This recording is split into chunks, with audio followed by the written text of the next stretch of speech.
Bonjour à tous et bienvenue dans le podcast Entrepreneuriat produit par l'Université de Rennes et le Subtis par les jeunes entrepreneurs pour les jeunes entrepreneurs.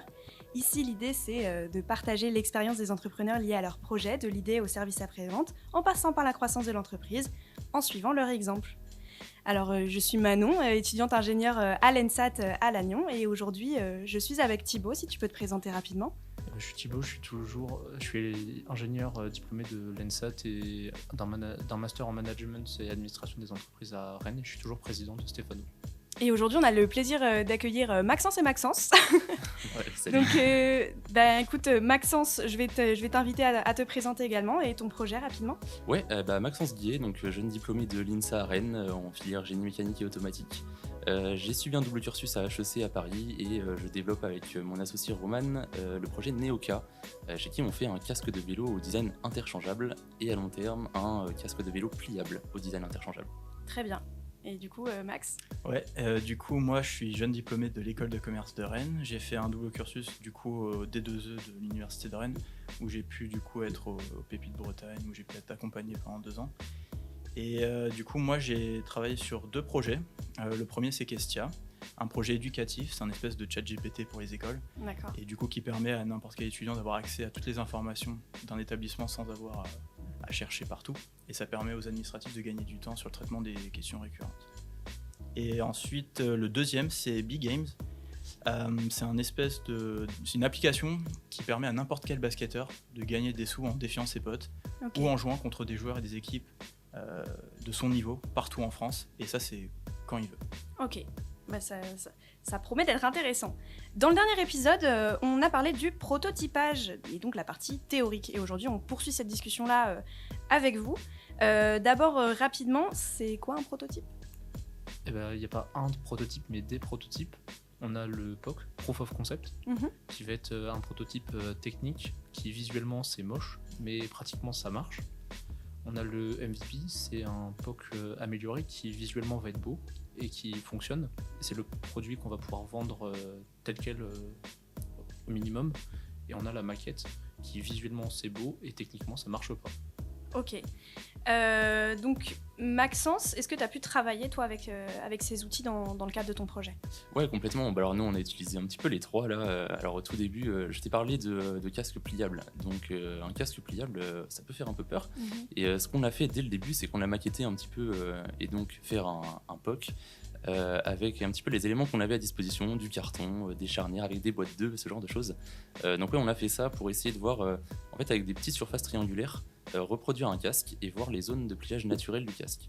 Ce qu'on a fait par la suite, vu qu'on fait un casque avec un design interchangeable, donc en fait l'idée c'est d'avoir un casque, une base homologuée, solide, résistante, et par-dessus laquelle on vient mettre une enveloppe textile qui peut prendre la forme d'une casquette, d'un bonnet, d'un chapeau, etc.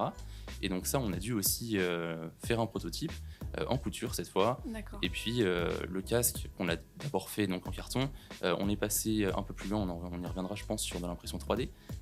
Pour avoir aujourd'hui là on est en train de faire notre MVP pour lancer nos préventes bientôt, donc ouais, on est passé par toutes ces étapes. Ouais. Ok.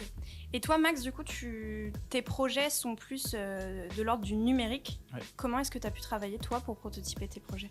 Alors du coup, nous, on a démarré d'abord par le back-end. Donc, on a fait un espèce de code, on a regardé si ça fonctionnait. Back-end, du coup, pour ceux qui ne connaissent pas. En fait, c'est le code que tu vois pas, c'est ce qui permet de faire tourner en fait l'application en arrière-plan. Très bien. Et du coup, on a d'abord fait ça pour voir si ça tournait. Et ensuite, on s'est dit, ok, comment on le présente maintenant ? Donc, avoir une espèce de MVP fonctionnel pour qu'on puisse tester les premières fonctionnalités. Et du coup, ça, c'est vrai que ça a pris un peu de temps, surtout dans l'éducatif, c'est un peu long. C'est un peu un secteur traditionnel, un peu peur des changements, etc. Donc, il fallait que j'échange avec beaucoup d'enseignants, d'administratifs pour savoir, ok, c'était quoi exactement leur problématique et comment est-ce qu'on pouvait, quelles sont les fonctionnalités qu'on allait garder déjà dans un premier temps et comment est-ce qu'on allait les présenter.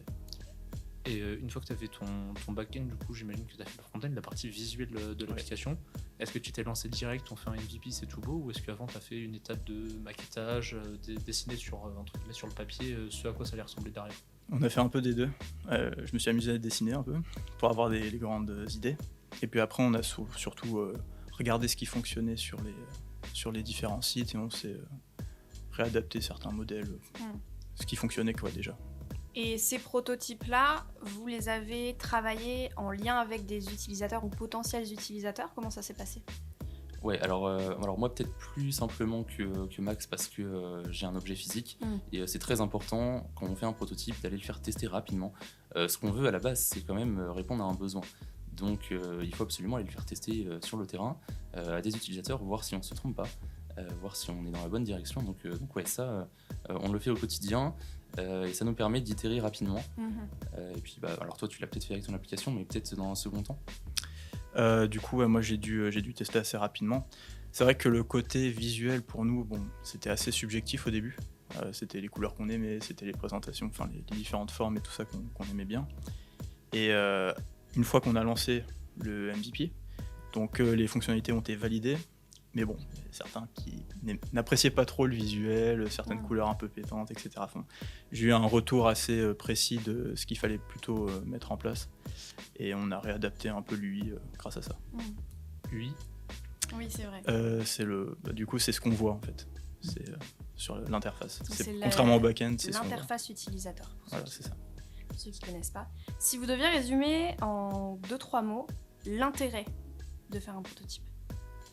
L'intérêt, c'est d'itérer très rapidement pour moi. Ok. Et pour toi, Max? Pour moi, c'est de gagner de l'argent et tester, d'économiser de l'argent plutôt, et de tester rapidement. Ok. Maintenant, Maxence, tout à l'heure, tu disais que ton premier prototype, tu l'avais fait avec des boîtes d'œufs, du carton. Et toi, Max, du coup, c'est pas exactement pareil parce que tu es dans le numérique. Si on parle de coût dans le cadre d'un prototype. Ouais, alors pour le tout premier en carton et en boîte d'œufs, ça n'a pas coûté très cher. Et c'était le but d'ailleurs, c'était vraiment de faire ça avec nos propres moyens. Alors après, il y a l'impression 3D qu'on a beaucoup utilisé, qui a l'avantage d'être très peu cher. Il y a beaucoup de Fab Labs aujourd'hui qui proposent des imprimantes 3D.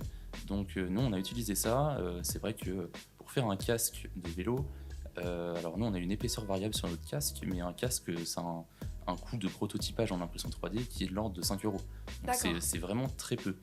En PLA, donc c'est du plastique très couramment utilisé en impression 3D. Et ouais, voilà, c'est le gros avantage. Parce que là, le casque de vélo qu'on doit faire, il doit être homologué, bien sûr. Et pour arriver à la version finale, il va nous falloir faire des moules. Les moules, ça va être de l'ordre de entre 5 à 20 000, 40 000 €. D'accord. Donc on ne peut pas prototyper avec un moule directement. C'est pour ça qu'on passe par des options. Et l'impression 3D aujourd'hui, c'est vrai que ça offre beaucoup de possibilités. C'est rapide. Un casque, nous, ça prend 7 heures environ à faire, maximum. Et voilà, très peu cher. Ok, et donc pour toi, Maxence, au final, c'est toi qui les as fait, tes prototypes? Ouais, exactement. Moi, en fait, j'ai eu un peu de chance. J'ai rencontré un enseignant-chercheur à La Rochelle qui, du coup, a développé en fait cette partie-là, ce qui nous a fait coûter zéro. En fait, ça nous a rien coûté en fait de développer ça. Du coup, si j'étais tout seul, j'aurais probablement pas eu le même process d'exécution avant. Par exemple, avec Big Games, j'ai voulu changer un peu, tester un nouveau système. Donc là, par exemple, on a créé juste un site internet, une landing page toute basique. On a un peu investi dans une vidéo parce que la communication c'est très important. Là, c'est dans du B2C du coup. De B2C, tu peux préciser du coup c'est du direct consommateur. Okay. C'est pas avec des entreprises, c'est directement avec Thibaut, avec toi. Donc voilà, c'est n'importe qui. Et du coup, l'idée c'était d'avoir une landing page et une vidéo qui explique bien le concept et de voir si ça plaît. D'accord. Et du coup, si on a des préinscriptions avant que le concept existe vraiment, j'ai envie de voir si on peut aller chercher des fonds juste avec ça pour derrière avoir les financements pour créer un premier prototype, un premier MVP. D'accord. Et dans le cadre de votre statut étudiant-entrepreneur, parce que vous avez tous les deux été étudiants-entrepreneurs, vous avez pu avoir accès aux ressources par exemple de vos écoles, de vos centres de formation? Ouais, alors moi j'ai la chance d'être à l'INSA. L'INSA c'est quand même une grosse structure. En plus je suis dans le département génie mécanique et automatique, donc il y a beaucoup de machines. Il y a des machines d'usinage, donc des fraiseuses, des tours. Il y a des imprimantes 3D aussi, donc on a pu utiliser ça. On avait aussi le soutien des professeurs qui étaient là pour nous aider si on avait besoin. Donc ça, ouais, c'est un gros plus. Et puis même au sein du réseau Pépite, il y a des structures pour accompagner. Alors nous, on les a moins utilisées puisque l'INSA était là, mais ouais, il y a des structures et franchement, il y en a un peu partout. Hein. Il y a même des Fab Labs indépendants. Il n'y a pas de souci. En général, c'est une redevance annuelle ou mensuelle. et que ça, vous pouvez prototyper. Il y a des professionnels, il y a des gens qui maîtrisent très bien tout ça. Et puis souvent, vous rencontrez des gens qui prototypent aussi sur leur projet, et c'est super intéressant. Ok. Des adresses à conseiller Oui. de Fab Lab? De Fab Lab, il y en a un à l'université de Rennes. Alors, j'ai pas l'adresse exacte, je t'avoue. Ok. Sinon, vous venez à l'INSA. Ok, bon, on viendra. Et toi, Maxence? Et du coup, moi, donc c'était plutôt Pépite Bretagne, du coup, dans le D'accord. cadre du D2E. C'est vrai que bon, vu que j'ai un projet en lien avec l'éducatif, c'était assez facile. Enfin voilà, c'était pertinent d'avoir leur réseau. En fait, ils m'ont présenté à pas mal de personnes, ce qui a facilité un peu certaines choses, surtout quand on démarre. Du coup, j'ai aussi eu mon école qui a accepté de tester vraiment assez tôt. D'accord. Donc ça nous a permis de tester plutôt rapidement. Donc voilà, c'était assez sympa à ce niveau-là. Et toi, Thibaut, dans le cadre de Stéphano, comment ça s'est passé le prototypage? Le prototypage, il est toujours un petit peu en cours, donc on a plusieurs produits. On a ce podcast qui est un de nos produits, donc là il n'y a pas de prototypage et on y va direct, et si ça marche tant mieux, si ça marche pas, on verra. Après sur la partie applicative, on a une partie applicative, on a une partie hardware. Partie hardware, on a fait un premier Hardware, pour ceux qui connaissent pas. matériel, donc avec des cartes électroniques, des petits composants, etc. À faire. Donc j'ai tout fait moi-même, pareil dans des Fab Labs, ce genre de choses sur l'Agnon. Donc là, visuellement c'est un POC, hein, donc c'est moche et ça fonctionne à peu près. Et après pour la partie applicative, je développe tout moi-même puisque on a les compétences en interne pour le faire, donc tant mieux. Et on verra bien ce que ça donnera. Enfin, c'est pareil que Maxence et Maxence.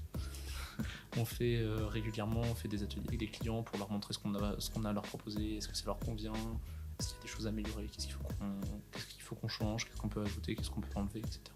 Et t'attends d'avoir combien de personnes à peu près chaque atelier? Sur les ateliers, le premier atelier qui avait été assez bien organisé, on avait 10 personnes alors que j'attendais à peu près 5 personnes. Ok. Parce qu'il n'y avait pas besoin de beaucoup plus. Et le deuxième atelier qui a été organisé un petit peu à l'arrache, on n'avait que 5 personnes, mais 5 ou 6 c'était largement suffisant par rapport à l'atelier de ce qui était prévu. Parce que plus t'as de gens, plus il faut gérer des gens, et gérer des gens c'est compliqué. Donc finalement c'est plutôt très bien tombé. Mais pour apporter des modifications, tu te bases sur un atelier ou t'en fais plusieurs avant de te dire là ok là je vais apporter une modification? Typiquement sur mon prototype hardware, donc c'est une étagère connectée. Cette étagère, déjà moi j'étais en train de me dire il y a des trucs qui vont pas, il y a des choses qui sont pas trop bien et tout, il y a des trucs à améliorer, et quand j'ai présenté ça aux clients, etc., c'était en gros non catégorique, que c'était absolument pas ce qu'ils attendaient. Donc comme ça j'avais pas tout à fait fini de développer, il restait quelques heures à travailler, mais pas grand chose, 5 heures à peu près. Et on a décidé on n'était pas sûr, les clients étaient contre, on a dit on arrête là, et il n'y avait pas besoin de refaire un autre atelier pour valider les choses. Ok, intéressant. Et on a la chance du coup d'accueillir 2 entrepreneurs qui ont des produits totalement différents. Est-ce que c'est plus facile de mettre l'utilisateur au centre de votre recherche et de vos prototypes quand on a un projet numérique que quand on a un projet physique? Alors c'est difficile parce que du coup on ne développe pas tous les deux aspects de faire la comparaison. Maintenant, alors dans un cas général, c'est difficile de mettre l'utilisateur au centre du développement. C'est pas vraiment quelque chose de naturel. En tout cas, je parle pour moi en tant qu'ingénieur. On est souvent confronté à dire bon, il me faut mon produit, il faut absolument une innovation technologique qui soit super, etc. Et parfois on oublie un peu le côté mais en fait il faut surtout que ça plaise à l'utilisateur et que ça réponde à un besoin. Exactement. Donc c'est un peu compliqué, mais c'est le challenge quotidien. Il faut absolument qu'on prenne ça en compte parce que c'est pour lui qu'on fait ce produit, c'est pas pour une prouesse technique ou quoi. Donc ouais, c'est important. Après, est-ce que c'est compliqué à mettre en œuvre? Non, il faut se forcer à aller voir les gens, à faire tester, et pas avoir peur d'avoir des retours négatifs et les prendre en compte pour améliorer le produit. Il faut être assez flexible face à la critique. Ouais, c'est ça, c'est ouvert d'esprit. Ouais. Et au niveau de la critique, est-ce que tu prends tout pour acquis ce qu'il t'a dit, ou tu vas faire un tri quand même, te dire ok là il a critiqué mais finalement c'est peut-être qu'il n'était pas assez au courant de ce qu'on fait, ou il y a quelque chose qu'il ne voit pas? Ouais, alors nous ce qu'on aime bien faire surtout, c'est faire des interviews en personne physique et vraiment aller déceler ce que ressent la personne au fond. Parce que souvent, elles le disent pas forcément. Quelles sont les émotions derrière qui font dire que ah non, c'est beau, c'est moche, ah non, je le prendrai pas ce casque. Ou ah oui, il me plaît beaucoup. Et parfois, c'est pas les vraies raisons évoquées qu'elles disent à l'oral. Donc c'est important d'aller creuser avec elles C'est pour ça que les interviews physiques, ça permet quand même de ne pas s'arrêter simplement à une critique, parce que quand on fait des sondages, simplement, c'est difficile d'interpréter vraiment ce que les personnes veulent dire.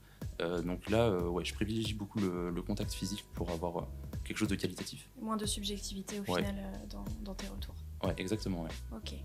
Et toi, Max, du coup, comment tu t'es organisé ? Tu as organisé des groupes ? Comment tu as pu présenter tes prototypes ? Du coup, pour répondre un peu à la question de mettre l'utilisateur au cœur du test, du prototype, j'ai l'impression que c'est assez compliqué parce que je suis dans le cadre B2B. Alors, numérique, physique, après tu me dis, mais là, dans le cadre du B2B, c'est compliqué, un peu plus compliqué, je trouve, que par rapport au B2C.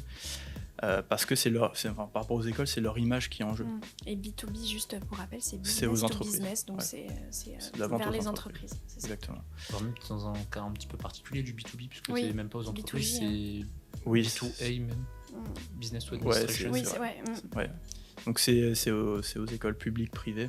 D'accord. Donc ça c'est un peu compliqué, c'est leur image qui est en jeu, donc ils veulent un MVP quoi, vraiment un truc qui fonctionne bien dès le début. Complet quoi. Ouais. Et du coup quand on démarre juste, c'est assez compliqué de convaincre parce que il y a toujours un truc à améliorer, une fonctionnalité à ajouter. Faut être bon au pitch aussi quoi. Ouais, c'est ça. Et on n'a pas des ressources illimitées, au bout d'un moment, il faut gagner sa vie aussi quand on est entrepreneur.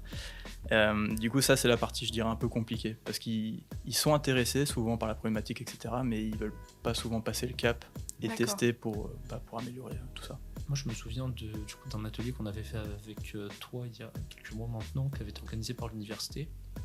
Quel retour tu as pu en tirer et est-ce que ça a eu un intérêt pour toi, qu'est-ce que derrière ça t'a permis de faire par rapport à ton projet? Et qu'est-ce que c'était comme atelier en fait c'était par rapport à l'université de Rennes. D'accord. En fait ils voulaient voir si ça répondait vraiment à une problématique côté étudiant. Donc l'atelier qu'on avait fait c'était avec des étudiants. Donc on a vu vraiment des retours super positifs. Donc ça c'était cool, je crois qu'on avait eu 4,2 ou 4,3 sur 5 sur la notation, ce qui est vraiment bien. Ça fait chaud au cœur un petit peu quand on a travaillé. Ouais, clairement. Et du coup c'était dans le cadre d'un projet R, j'ai plus les termes exacts, mais ils testent différentes solutions pour voir lesquelles ils vont implémenter plus tard. Ok. Donc là on est toujours en cours, un peu compliqué, mais je pense que avec le temps ça va le faire, je pense. Par rapport à vos projets, est-ce que vous avez des choses à nous partager, des actus? Des actus, tout simplement. Effectivement, c'est le mot que je cherchais. Est-ce que vous avez des actus à nous partager? Ouais, alors Neoka, nous on avance très bien. Je vous ai parlé de la version pliable, ça c'est une version qu'on est en train de développer et qu'on compte sortir d'ici 2 ans. Par contre, on a notre première version, donc le casque non pliable cette fois, mais avec un design interchangeable. Type, les premiers modèles qu'on va sortir, c'est casquettes et bonnets, donc un modèle été, un modèle d'hiver, qui vont sortir en pré-vente le 16 octobre prochain sur une plateforme de financement participatif qui s'appelle Ulule. Donc vous pouvez nous retrouver là-dessus. On a aussi nos réseaux, notre site web neoka.fr. D'ailleurs Neoka qui vient de Neo en latin nouveau et K pour casque, donc nouveau casque. Okay. Et là, donc tu lances les préventes le 16 octobre, et ça va jusqu'à quand? Alors les préventes dureront 2 à 3 mois, ça dépend un petit peu de ce qu'on peut faire avec la plateforme. Et le but de ces préventes, c'est de financer la production. Parce que je vous ai dit tout à l'heure, j'ai parlé de moules. Les moules, ça coûte très cher. Oui. En tant qu'étudiant, on n'a pas non plus des budgets limités. Et donc on veut passer par de financement participatif pour faire cette production. Et donc les premiers clients en prévente bénéficieront de réductions pour soutenir le projet. Très bien. Et toi, Max, est-ce que tu as des choses à nous partager quant à tes projets? Ouais, du coup, j'ai un accord avec l'ENSAT. Aujourd'hui, on va préparer le déploiement. Et du coup, d'ici le lancement, comment on dit, la sortie du podcast, j'espère qu'il y aura eu des tests et que au moins les étudiants de l'ENSAT apprécieront le Kestia. Et concernant Big Games, du coup, nous aussi, on a des préinscriptions pour voir si ça plaît. Donc, je vous invite à aller checker notre page Insta, Big Games-8 off, et se préinscrire si c'est quelque chose qui vous intéresse. J'aurais une dernière question avant de conclure cet entretien. C'est la question qu'on pose un petit peu à tous nos invités. Si vous aviez un seul conseil à donner à un jeune qui commence à entreprendre ou qui envisage d'entreprendre, lequel ça serait? Alors moi, mon conseil, c'est lance-toi et n'aie pas peur de faire des échecs, de faire des erreurs, parce que y a que toi qui pourras vraiment porter ton projet. Personne d'autre pourra le faire à ta place. Donc vas-y, tu vas te prendre des murs, c'est pas grave. Tu te relèves et t'avances. Et moi, je dirais d'aller sur le terrain dès que possible. Il y en a beaucoup qui s'effondrent un peu, qui sont énormément dans les papiers, dans tout mettre au niveau théorique, tout soit carré, nanana. Mais au final, je crois que tu l'avais dit aussi dans un épisode avant, que c'est les retours clients en fait le plus important. Si le concept il plaît pas, t'auras beau mettre toute la théorie du monde, c'est vraiment le client qui va décider au final, donc va leur demander. Okay. Tout ce que j'aime bien, c'est qu'on interroge des personnes avec des projets différents, qui sont pas tous entrepreneurs, qui sont des pros aussi, et les conseils sont globalement toujours les mêmes. Oui, c'est peut-être vrai que c'est de bons conseils finalement. Finalement. Bah écoutez, merci beaucoup Maxence et Maxence. De rien. Merci à vous. Donc je le rappelle, il y a les préinscriptions pour Big Game sur la page Instagram de l'entreprise, et on peut retrouver Neoka sur le site internet neoka.fr. La prochaine fois, nous allons parler de la fixation des prix. Et oui, et merci à vous, merci Manon, et puis merci à nos partenaires qui permettent de réaliser ce podcast, donc l'Université de Rennes, le SUPTIS, l'ENSAT, Pépite Bretagne et la Technopole Anticipa. N'hésitez pas à vous abonner, à liker ce podcast s'il vous plaît, et on se retrouve la semaine prochaine. À bientôt. Salut. Salut.